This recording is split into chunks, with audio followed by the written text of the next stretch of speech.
and everyone he's ever loved has ended up leaving him. Two-time divorce champion.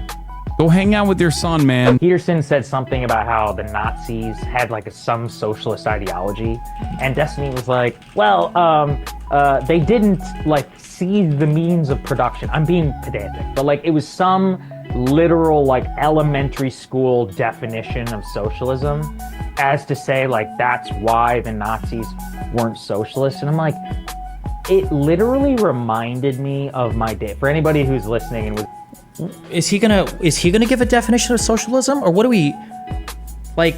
He gave an elementary view of socialism, when in reality we know the Nazis were socialists because they had socialism in the name, just like we know North Korea is a democratic republic. and where you would try and rhetorically trap someone in a definition. What is that? Where you just talk really, really fast and you try, or then fast and you try. How do I get, I don't understand how I get, if I'm talking too quickly, like, tell me to slow down. Like, is there something you don't understand? What is this? Oh, I think I know this is gonna be. One of the things I'm thinking of, and I'm still thinking and writing, I'm trying to figure out how to navigate this. I don't know how. I have to figure out the best way to combat like misinformation people. It feels really cringe. Like, I don't want to do the Nick Fuentes stuff where I'm like on Telegram, like, guys, go bombard this post. Or Hasan does it when he watches videos and stuff. He tells his audience like to go mass downvote, mass thumbs up, get rid of these bad comments or spam report these community notes. It feels really cringe to do that. But damn, there's like so many large forces sometimes working against me. I don't know if I have to like, engage the cringe to be the cringe, or to defeat the cringe. We can do the shit D-Freaks do too. Compile the clips of him saying all sorts of deranged shit and spread it online. It's not a problem. A shortage of ammunition regarding D. You should be really careful because we've been sitting on a pile of Diablo researchers waiting to go ahead. I mean, I don't know why you guys haven't showed all of his new fans what he actually believes. I don't know why you're not. What do you mean? How can Hasan do that brigading without any repercussions? I mean, like, it's not really illegal. It's not like against any TOS anywhere. Like, Hasan doesn't like link his stuff on Reddit for marketing, so it's not like a domain can get banned on Reddit. I don't think it's against any of the Discord TOS. He should be perma-banned from all of LSF for Reddit manipulation. He should be, but the LSF mods are spineless Hasan for whatever reason, even though they will always email me and tell me that's not the case. But all of Hasan's stream stuff should be perma-banned from LSF at the very least. When you engage in like blatant manipulation, but they won't, so whatever. It's not like he's gonna stop being edgy. His career relies on him trying to cultivate a following from all of the edgy groypers that have already aged out and have become like 35-year-old IT guys and shit. So he has to keep doing that anyway. It's not like he's gonna stop. His fans like that shit. Yeah, but Hamas on October. Okay. We can do the shit D-Freaks do too. Compile the like. It's not like he's gonna stop being edgy. His career relies on him trying to cultivate a following from all of the edgy groypers that have already aged out and have become like 35-year-old IT guys and shit. So he has to keep doing that anyway. It's not like he's gonna stop. His fans like that shit. It's also funny too that like I have the audience of groypers apparently, but he's the one that literally reposts groyper propaganda. Whatever. It would be cool to go to like protests and talk to people. Like, it's a thing. Obviously, I want to go to Israel and do this if they would stop blowing each other up. I want to go to Israel and do this. It might be fun, like in protests in general, but I'm also just not sure how like interesting it is, or like it's a new skill set that I have to develop. I think I've gotten better at like my Piers Morgan appearances, like doing the witty or like the quick response to the question and then saying like the political talking points. I think I'm improving there. I think I can do the real life interviews, but before we watch these, I just want to make a couple things really clear. I'll probably iterate on this more in the future, but okay.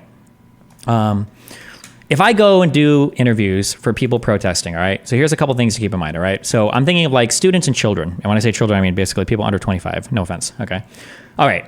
The goal is to interview people as easily as possible in order to gather as wide a variety of opinions and conversations as possible. In order to accomplish this, that means that I likely need to, one, be as non-confrontational as possible. I can't go in being a huge debate bro, or that like people are going to be really mad, right? And two, I need to try to avoid debating or critically drilling to the point of discomfort.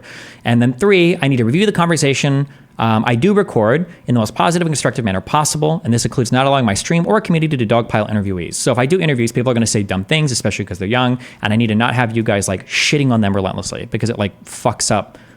It'll just make it so nobody wants to do anything, right? Exceptions for any of these rules can probably be made for people that are, one, exceptionally aggressive, but the entire negative encounter would need to be caught on camera in order to justify any negative or critical comments about the person. I can't say they were meeting me off camera because I think people just wouldn't believe it. And then people who opt for a more aggressive or critical conversation, this doesn't necessarily mean that we are attacking them hardcore, but that we can be a bit more critical for their talking points. So here, when I was talking to people, I was asking like, hey, do you want to have like a debate or a really strong, like aggressive conversation, or do you just want to like chat or whatever? Like I give people that option. And then for three, I would probably draw an exception for people who are like public figures or leaders at a protest. Like if there's like the protest head or whatever, I would expect him to be able to engage in a slightly more critical conversation. But anyway, yeah. So I went to the University of Texas at Austin, and what's the easiest way to get files onto this computer? I recorded some conversations I had with people just as like a thing, but what do we got open here? Hasan goes on rant after reading Drunkstoney tweet. And they were liking this yesterday. You were showcasing the UCLA encampment and they were liking this yesterday? There is a very easy, permanent, and long-term solution for this kind of behavior. Do Palestinian women count as polyamorous when their husbands continue to leave them for IDF missiles? Holy shit, that was a drunk tweet. That was pretty funny, though. I'll take it. Do Palestinian women count as polyamorous when their husbands continue to leave them for IDF missiles?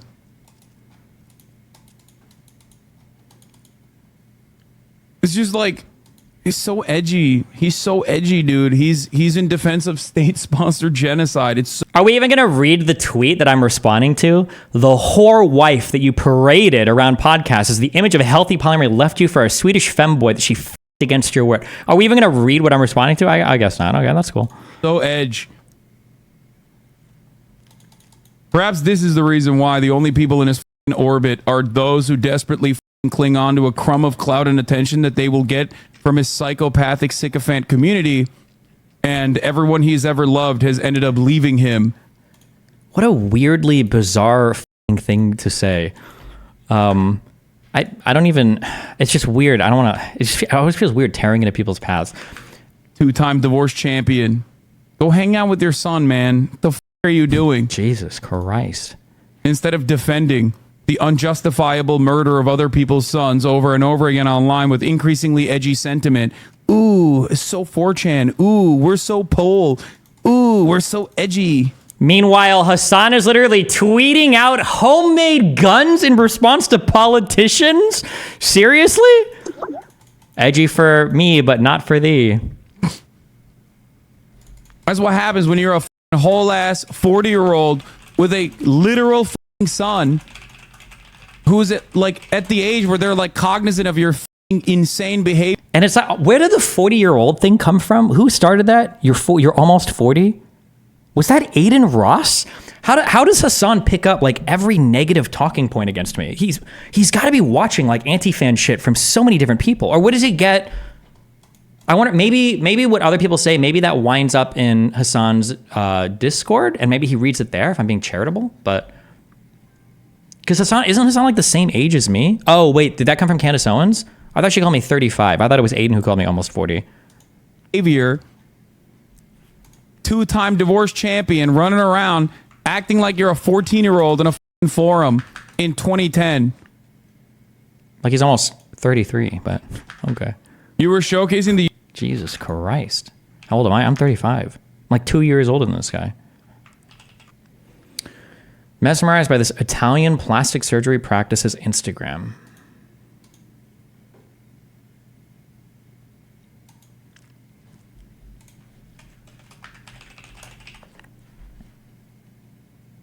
Are these even the same people? What is he doing? Is it lip fillers too, or...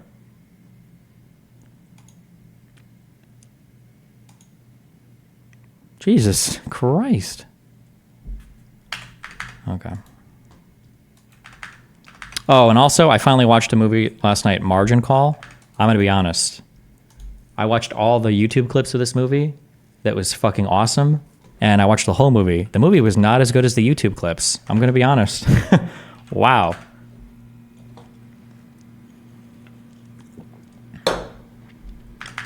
It's a pretty bad movie in between like the movie clipped parts.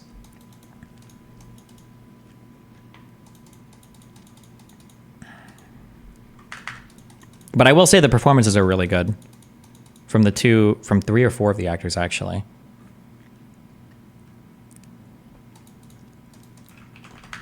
I will also say as well, I feel like that movie assumes quite a bit of like finance knowledge to understand like what the fuck is even going on.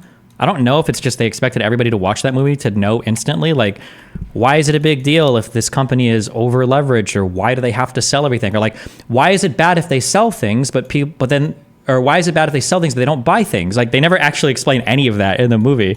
So like the friend that's with me they're like, why does it matter if these guys sell everything? Or like, what does it mean when they say that like volatility is high and it'll be bad? Or like, how can if it goes down by 25%, how can that wipe out the whole company? And I'm like, well, there are answers to all these questions, but like, yeah, they don't explain any of this in the movie at all. I guess you're just supposed to have like a decent understanding of like finance before going in. Jesus. Here is a reminder that folks think what's going on in Congress is political theater. That's not true. If Congress were theater, they'd have thrown out Lauren Boebert a long time ago.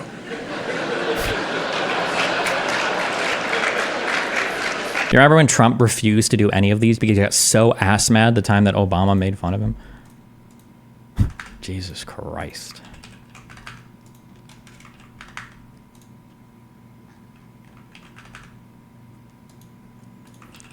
Okay, somebody said these comments. How would they have included background info while keeping the tone of the movie the same, though? I don't know. Usually you do exposition through another character. Like, oh, if we don't sell these, then like they're going to, or like we have to buy things from people and sell. Otherwise people are going to know we're doing whatever. I don't know. There's the scene where the guy has to dumb things down for the CEO. Your friend just wasn't paying attention. Yeah, but you still didn't really have an understanding of what they were saying, even in the scene where they dumb it down. He's like, oh, well, if you were playing musical chairs, the music has already stopped or whatever.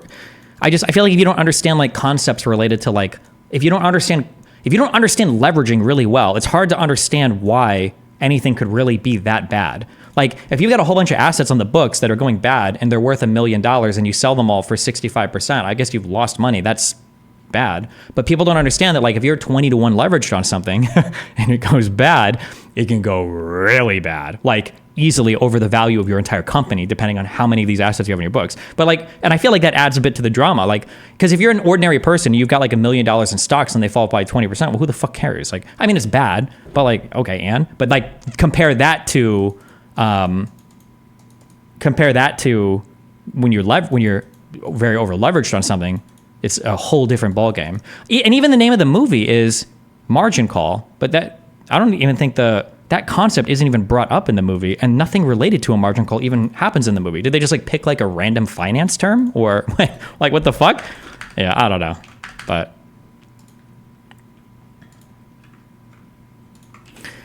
what did this guy say? Add it to your letterbox? Yeah, I've got it on my workflow to do. Okay.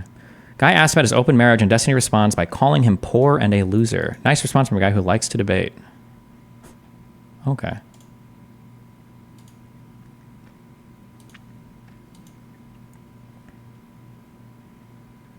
I don't know. No, this guy got downvoted a lot. I have like a whole thing.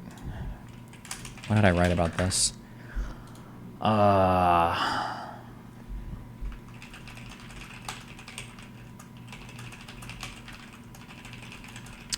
Maybe we'll talk about that today a little bit. We'll see. Margin call is kind of the theme behind why the company might go under, though. Is it? Not really, is it? If you're 20 to 1 leverage, that's margin. If the market falls enough, you're forced to liquidate your 20 to 1 leverage position. That's a margin call. Yeah, I understand, but that's never really brought up, and that's never really Because it's a fictional firm, but this fictional firm never had a margin call happen. They sell everything first. There is no, I don't know, just play the first clip, Destiny. Play the clip first. This clip, we all watched this yesterday, didn't we?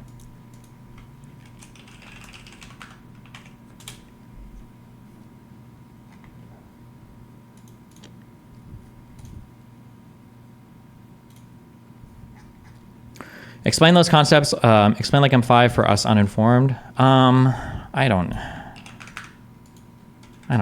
I don't know how to explain them because I don't understand any of them. I just like to pretend I know them.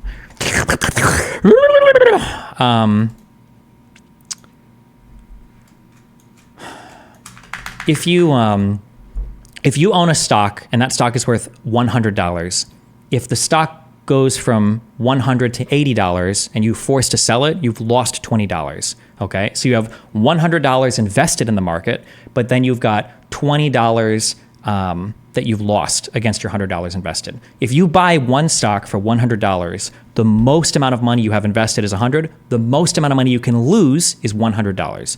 Now, in the ordinary stock market, I'm assuming you're trading real companies, the chance of you losing more than like 20% is incredibly low, unless you're buying meme stocks, right? Like that's your exposure. Your exposure is like, I don't know if you'd say 1 to 1. Your exposure is whatever you put in. You put in $100, you could theoretically lose up to $100. That's the worst case scenario. The problem is when you start, so leverage is when you take some money and you use that money to try to get way more money. You've got a little bit of money that's like controlling a whole bunch of money.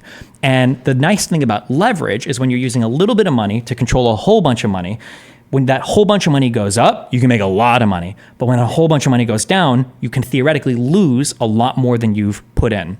If you want to take an example actually of a really basic form of leveraging that most people are going to be aware of, we could look at mortgages. Mortgages are a really good ordinary example of leverage. So let's say that I buy $1 million house with $100,000, right? Well, I'm leveraged on my money because I've taken $100,000 and I've used that to now control $1 million in assets. Now, if I had $100,000 and that appreciated by 10% in the stock market, I've made $10,000. But if I lose 100% of that $100,000, I've lost $100,000, right? My exposure is still 1 to 1. There's no leveraging, there's no whatever. I can gain whatever the money appreciates to, and I can lose whatever I put in. But if I were to buy a house for $1 million and I have $100,000, if that house appreciates by value in 10%, I've just doubled my money effectively because I've got $100,000 that I put in and it's worth $1 million. Instead of appreciating 10% on my initial capital, what I would have gained $10,000, I can appreciate on the whole amount that I've leveraged myself on, right? I can get $100,000. So that 10% appreciation in that asset has now made me 100% on my initial investment. But let's say that house loses 50% of its value. Well, now I'm in a really scary spot because I used $100,000 to secure $1 million in debt against an asset that's now worth $500,000. If that house were to explode tomorrow, I didn't just put in $100,000 and lose $100,000. I put in $100,000 and now I'm in the hole $900,000. My exposure, meaning like how much risk are you potentially looking at, or what kind of loss you're looking at, is way bigger. You would say 10 to 1 there, right? Your leverage 10 to 1, right? If you did a $100,000 loan against a $1 million mortgage, against $1 million asset, I think you would say, right, 10 to 1 leverage, right? Now you're fucked because you can lose so much more than you initially put in. It's not like if the house goes under, and this is part of the reason why the housing crisis, there's a whole bunch of, it's not even an important part, there's a whole bunch of other stuff too. But like, yeah, that's the problem with leverage. With leverage, you can make a lot of money because any appreciation on an asset is basically is multiplied because of your because of how leveraged your initial capital is. But if it starts to lose money, now you're super fucked.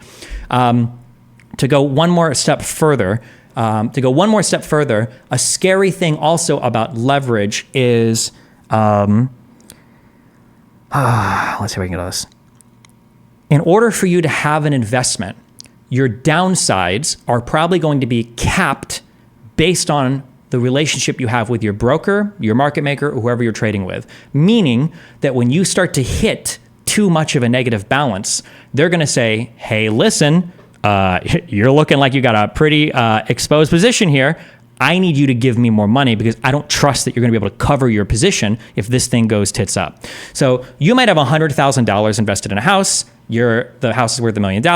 I shouldn't be using a house for this because margin calling doesn't happen with a house. But let's say I've got like $100,000 and a company is letting me trade with $900,000 in margin, meaning that's some money they basically loan me to trade. Well, let's say that money starts to go down, right? So I'm using $100,000. They've lent me $900,000, but my investment that was $1 million, let's say it falls to $700,000.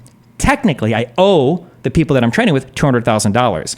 If my account gets negative enough, maybe $250,000, they might say, hey, the margin that we're giving you is too much. We're loaning you too much against the value of your asset. You need to give me cash now. Or, and this is a really scary thing, in a margin call, two things can happen. Either one, they say, hey, I believe that one of two things happen. A margin call can be them saying, you need to give us more money because your account is not liquid enough. You're not meeting your capital requirements. This happened a lot during the GameStop shit. Or they might say, listen, sorry, you're too low negative. You haven't fulfilled your capital requirements. We're closing your position. And when they close your position, what that means is now they forced you to sell whatever asset you have, and now you're not leveraged at all. Now you just have a bank account that says negative $200,000 or whatever, however far down it goes. And now you have to just pay them money, and you're not even investing anywhere. You're just fucked, right? So in a margin call, I believe a margin call can either be asking you to fulfill a capital requirement, meaning you need to capitalize the account by putting in more money, or they'll close your position and say, sorry, we're just selling it, and now you owe us this money, and then you're fucked. If you ever hear about people getting ultra uber fucked on like Wall Street bets or like traders that do options or whatever, they don't get ultra fucked by losing all their money, although that sucks. They get ultra fucked by being leveraged, having a margin call in their account, not having the proper capital requirement, and then having the company forcibly close their positions while they're in a severe deficit, meaning now they just have to pay. And if the stock or security or whatever they were betting on goes up in the future, it doesn't matter. They've lost out on all the potential gains because their position was forcibly closed. Ugh, okay, Jesus. Anytime you engage in any kind of positions where there are margins, things like the capital requirements and when they'll forcibly close positions, all of that is going to be spelled out in advance for you. It's not like they randomly do this and be like, oh, I don't know what happened, but yeah. This happens with banks as well with capital requirements. Yes, it happens with everybody. Banks will have capital requirements. Market makers will have capital requirements. Like huge middlemen will have capital requirements. Brokerages will have capital requirements. All sorts of people, like Robinhood, for instance. One of the reasons why a lot of people's positions on GameStop started to be forcibly closed is because the volatility on these assets were so fucking high. More volatility means that people who are in charge of actually making these market trades, because Robinhood doesn't engage with the market directly, they go through market makers, started to increase the capital requirements so much if you wanted to buy or sell any of these securities that Robinhood couldn't meet the capital requirements because the volatility was too high. So eventually Robinhood had to start closing people's positions. It's like, we can't do this. We don't have the capital to like ensure that these trades will actually go through because it could go up or down way too much. But that's a whole other complicated, but okay, that's Jesus. The reality is they just closed those positions because they were rigging the market because they hate you. Why do banks or brokers even loan these amateur traders money when most are essentially gambling? It seems like a very bad decision for the lenders. No, what do you mean? It's a great decision for the lenders. Most of the time you're going to lose out on money because you're a retard and they have a bunch of services that you pay extra money for, and then they'll close your positions if there's too much exposure or too much risk. Like, it's just free money for them. Frictionless trading and the idea of like the amateur stock broker, or not the amateur stock buyer that has no fucking that has like no idea what they're doing, and then making that trade frictionless. It's just an easy way to grab people. It's just an easy way to grab people and make money, I guess. Yeah.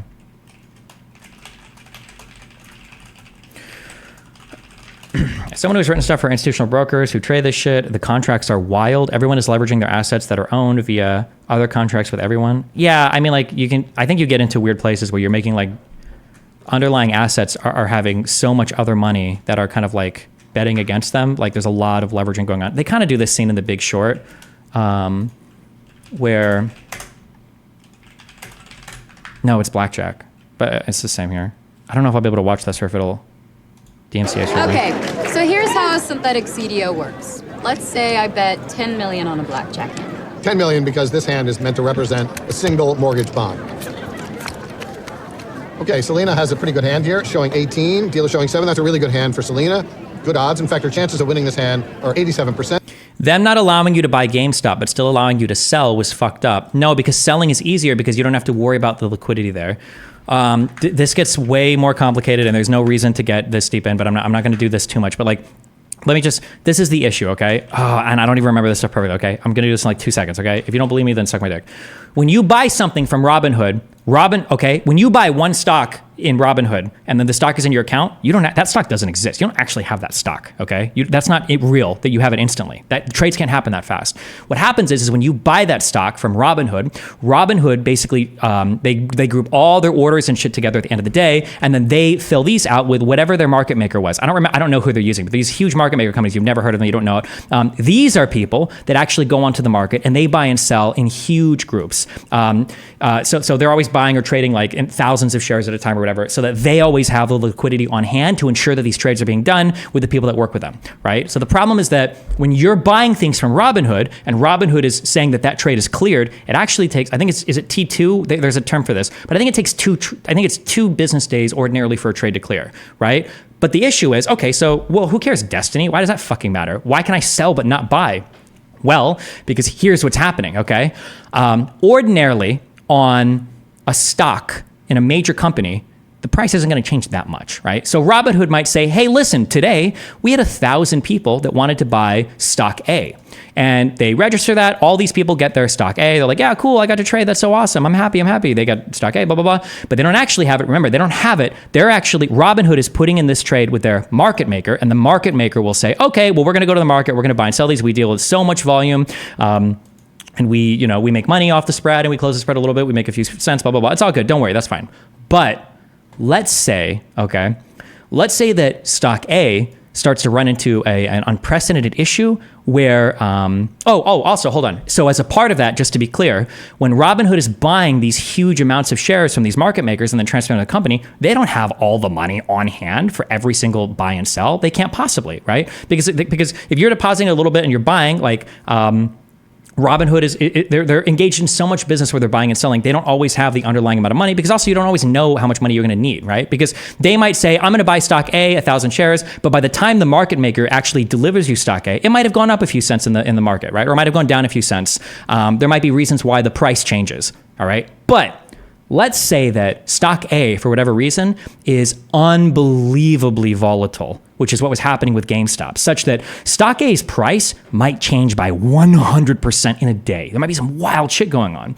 Well, now your market maker is like, okay, well, hold on. When I'm buying and selling this, I don't know what the fuck the price is going to be in 1 hour, let alone 1 day. So if you want to put in a deal with me where you're buying 1,000 shares of this, that's fine, we can do it, but I'm increasing your capital requirements. You're not going to put up 10% of the cash for these trades and wait until everything clears. I need like 50% of the cash because I don't think you can afford this, right? You're telling me that you want 10,000 shares of GameStop. Today, that's worth $10. What if tomorrow, by the time these trades clear, what if GameStop is worth $30 each? I'm in the hole for that because I bought that for you. The trade hadn't cleared. You're going to have to satisfy a huge capital requirement, and this stock is increasing like crazy. You're not going to be able to satisfy it. So if you want to do the trade, that's fine. But now I'm increasing your capital requirements by 30, 40, 50, 60%, which is for this particular stock was way too much. So now Robinhood says, okay, well, I can't meet those capital requirements, which is what happened. And that is what they said. They can't do it. So now they have to tell their customers, listen, sorry, you can't buy this stock because we don't have the capital to actually ensure that these trades settle correctly, and everything will get fucked. If you want to sell your shares, you can, because you don't need capital to sell the shares. But for buying them, we can't meet the capital requirements right now that are being imposed on us by, I think somebody said Apex Lending was the middleman or their market maker here. But that's essentially what happened. But everybody thinks that Robinhood just rigged the market because they hate the small guy or some stupid retarded shit. So whatever. Yeah.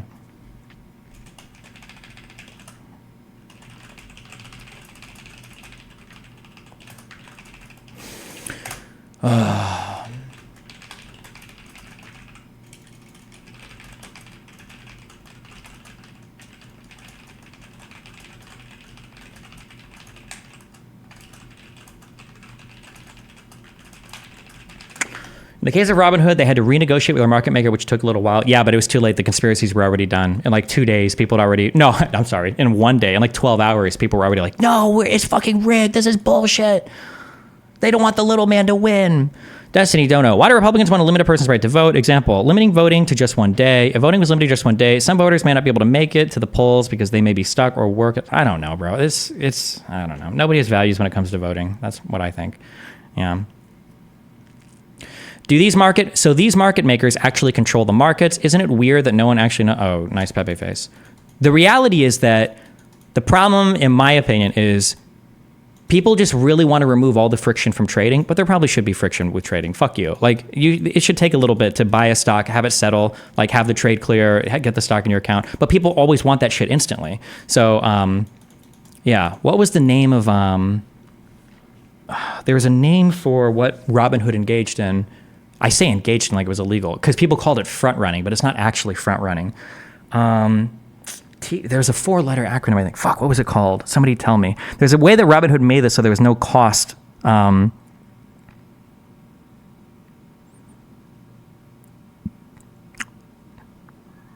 Preferred order flow. Oh, it was something to do with order flow. It wasn't preferred order flow. It was something. Oh, payment for order flow. That was it. So that market maker would actually pay Robinhood for their orders to fill those orders. I feel like we're getting into such. No one cares for any of this. People call this front running, but it's not. It's stupid. But basically, what happens is let's say that there's a stock, and let's say that the spread on that stock is. Let's say it sells for. Let's say that right now it sells for $1, but you can buy it for, or it sells for $100, but you can buy it for $96, right? The market maker might actually sell it for $99 and buy it for $97, basically. So they're, or no, wait. Hold on, fuck. I always fuck this up. If your spread is 196, the market maker will buy for this, but then I think the market maker, they buy for 100. No, they must sell for more. I don't remember how. Fuck. I need to look this up again. The market maker will basically, they profit off the spread of this by giving you more liquidity. But in order for payment for order flow to be legal though, I think they have to offer price improvement to the customers. So I'm trying to remember how, but somehow they will close the spread on a given security because your order will be improved as a consumer way over here, but they make money by closing the spread too. I don't remember how though. That seems counterintuitive because if the spread is 196 and you buy for 100, you would have to sell it for more, right? I don't remember. There's a way that this works out, but. Oh, I was looking at I was just showing you all the derivative markets that can exist. Basically, when people make a bet on somebody's bet, somebody else makes a bet on somebody else's bet, et cetera, et cetera, et cetera. But the Big Short demonizes a lot of these derivative markets, and they sound very bad. Like you could be greedy and use them for making a ton of money. But the reality is derivative markets can be used responsibly too. Like you might short something or you might have options on something as insurance to make sure that if the price moves too dramatically in one direction, your underlying asset is a little bit more secure than it would otherwise be, right? But who cares? Okay. You guys know that when you go to Five Guys, I think whether you order a small or a large fry, they always fill the bag with French fries, right? I don't think it actually matters when you go to Five Guys. They just fill the bag with fries. So you always order a small. There were two people that went to Five Guys. One person had a small fry and one person got a big fry. And the guy who ordered the big fry got into an argument with the person who filled the bags because he was arguing, why did I pay for a big fry when the person next to me got the same amount all thrown into their bag? And he had a full-on 5-minute conversation where he asked for the manager, then he asked for the corporate number, he got a card, he said he stood there and he called to file a complaint, and I guess they put him on hold, and then eventually he walked away. Oh my God. It's valid, they need to remove fry sizes? Yeah, okay, dude. Okay, a few more links. What's this? I will not watch the Lex debate because it includes Destiny, and this is the funny thing about him. Can you give some context for what you're talking about here? Yeah, Lex Friedman hosted Norm Finkelstein. I forget the other guy, Rabani, I think is his last name, and then a genuine Zionist scholar, Benny something, and then Destiny. And kill me, Benny something, kill me. Okay. Oh God, he's about to call me uninformed on this without even knowing Benny Morris's name. Oh God, kill me. Oh no. It just devolved into a dunk fest. Destiny's a big. How do you even know it devolved into anything? You haven't even watched it. He hasn't even watched it. It's evolved into like a dunk fest. Destiny's a big streamer. Yeah, Destiny is a debate streamer or whatever. Debate. Between Norm and Destiny, because Norm genuinely just like despises everything that Destiny stands for. And I kind of totally understand him and totally understand and actually am totally on Norm's side, at least in his disdain, because I feel like this is emblematic of all political discourse. Like, I didn't listen to this thing, but I completely sided with this guy who disagreed with this other dude for these reasons that I actually have zero justification for because I didn't actually watch it. What you can tell throughout at least some of it is that Norm and I think his name is Moeen, they respect the other guy, the Zionist guy, because they're scholars. You know, they're like actual scholars that they're There's a sitting there. process that they got there. Right. They've read the books. And look, this is why this is hard. They like, know who I Edward understand. Said is without having to like Wikipedia him. So this is where I'm. I don't know every single name. What was the name of the guy who's supposedly related to the one dude that streams on Kick? Fuck, what am I thinking of?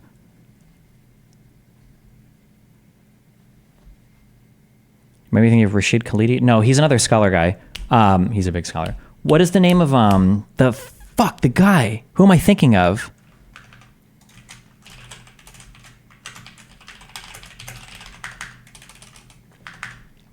Wait, hold on. Oh, Sayyid Arakat. That's what I'm thinking of.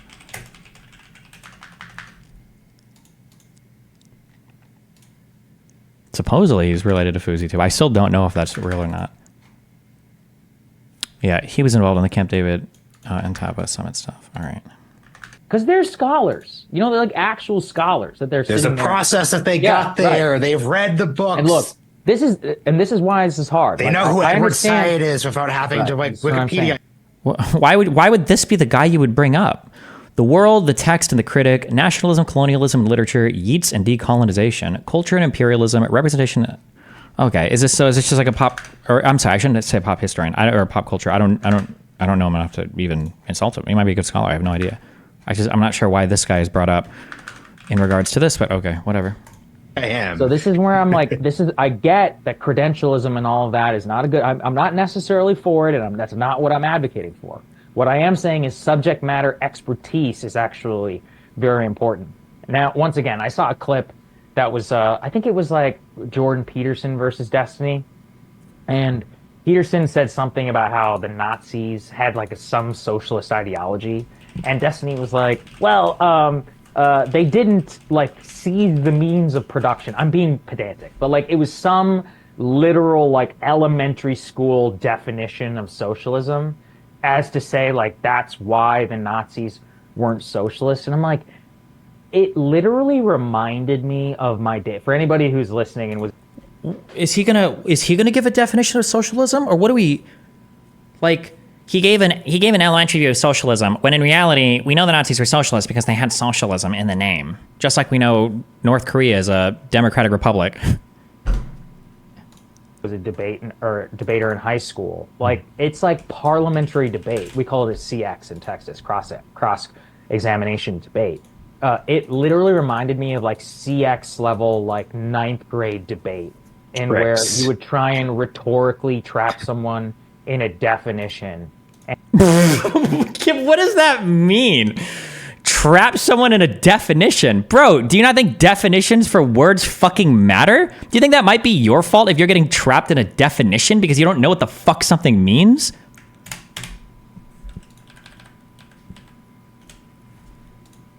And on everything, it was funny. He even does like, there's a tactic in CX where it's called spreading, where you just talk really, really fast and you try, or bend fast and you try. How do I don't understand how I get, if I'm talking too quickly, like, tell me to slow down. Like, is there something you don't understand? I don't think I've ever had somebody to debate be like, oh, I wish I knew what Destiny said from 3:30 to 3:47, but he just spoke so fast. It's like people just like repeat these like zeitgeist memes. Like they just say the same shit like that they've heard and then they repeat it without any thought whatsoever. Like, am I truly incomprehensible at points of my speech? Maybe when I'm gaming sometimes, but like, I'm so curious. Like, give me a, I don't want to say give me a timestamp, but like we're saying right. You try and dump as much information as possible. And because you didn't refute my 15th paragraph, I win the debate, therefore. Exactly. Like, who are you talking about here? These are your people. You're the guys that do this because you're on shows screaming at an audience without even a single point of opposition in your entire show. You're doing this by definition. The entirety of your broadcast. Oh my God. Why am I listening to this? I'm wasting my time. Right, yeah, exactly. So I was like, dude, did this kid just not participate? By the way, kid, he's older than me, which is wild. I was like, did this guy just not do high school debate? Because he's basically recreated a CX debate in YouTube format. So yeah, apparently he wants to engage with us, and that's the same thing where I'm like, no offense, dude, like, I genuinely, I mean this sincerely, like, I don't respect you, like, zero at all. So they're just, all it would devolve into is just like with Norm. I'm like, all it would devolve into is... Hi, what do you want? Quick, because I don't have much time. Just real quick. Yeah, Edward Said, super to know about. He was the part of the PNC. He was one of the ones that drafted the resolution in 1988 to actually recognize 2 states and accept 2 states. And he was the only Western Palestinian voice throughout the 70s and 80s, meeting with American politicians. You should really look into his interviews. Of all the people you look into, why would it be really important to look into a guy who drafted a thing that never got accepted by anybody, who was out of the picture by 1990? He was also at the Madrid negotiations, and then he was like a part of the major breakoff with Mustafa Barghouti when Arafat had looked everyone over to Oslo. Okay. I might look into it if I get time, but yeah. Okay. Have fun being here. Me just being like, I actually think you're a fucking idiot. I'm like, and I shouldn't even... What is this guy... Keep in mind, this is all coming from a guy who literally said he didn't watch any of that conversation, but oh my God. Is just like with Norm. I'm like, all it would devolve into is me just being like, I actually think you're a fucking idiot. I'm like, and we shouldn't even be in each other's presence. And so if I feel that way about somebody, I just won't, that's the other thing. People have invited me on the show before, people with big platforms. And I'm just like, I actually think this guy is a fucking moron, so I'm just not going to do it. Even though it would probably be beneficial to me. I'm like, but I don't respect you.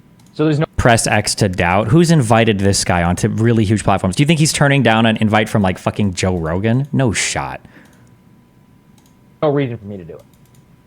Well, this is the guy that said Benny something, by the way. Holy shit, kill me. Not just that. There's a lot of other people.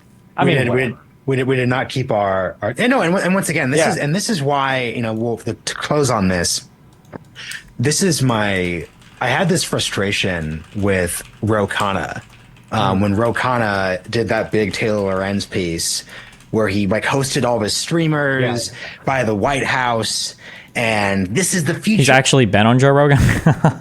Okay. Of media, and this is the future of news, and it's sort of just like, yeah, sometimes it is, sometimes it isn't, and I think it's a critical political skill set to understand that, like, on the one hand, like, Destiny like gets you views and he's like really engaging and he's a good entertainer, but there's also like a gap between the fact that like in no way whatsoever is Destiny influencing the policy debate on any of the topics we're discussing here. Yeah, not like Breaking Points is one of the cutting edge influential policy debate platforms in the world.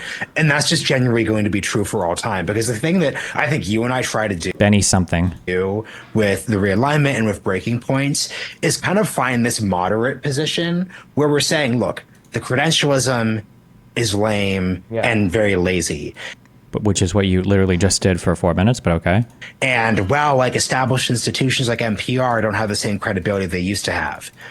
All that said, Twitter being the center of everything is also not the future either, because it's actually just like not useful. And if you were a congressional staffer and you were to say to yourself, okay, so I need to bone up on this Israel topic and Palestine topic, and like the fact that there's a possible escalatory spiral in the Middle East right now, you are still going to go to CNN and still go to NPR over Destiny the streamer.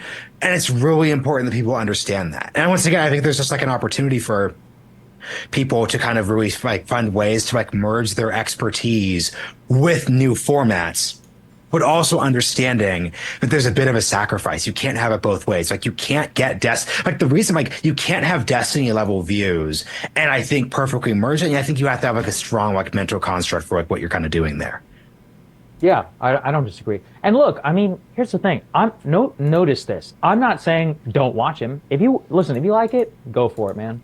I think Glenn actually said this. He's like, at the end of the day, I'm not going to trash people like I'm not going to trash the idea of people building up audiences because I respect that. I respect that as a skill. I know how difficult it is. It's not that easy to get 700,000-800,000 or whatever YouTube subscribers. So props, man.